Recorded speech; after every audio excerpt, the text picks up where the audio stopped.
and then news reporters would type in your name, they see bloggers talking about it, so then they'd write about it. But then, because it's an international event, international media has stringers in the city, and they are like watching local news. They see in the local news.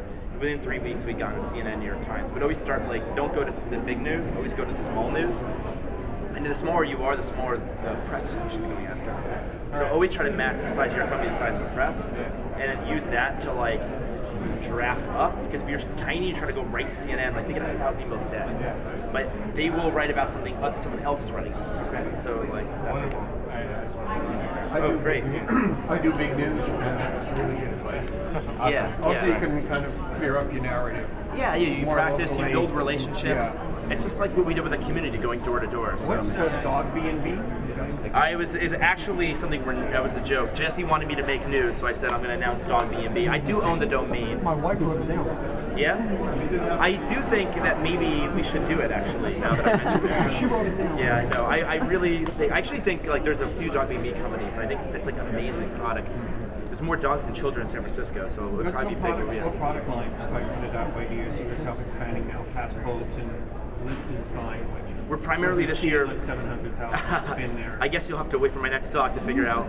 We're going to be focused on Asia so far this year, but other than that, we have nothing specific to announce. Usually, when we do a product announcement, we don't want people to have known. We try to save the news. So. Can you elaborate a bit more on Asia, though?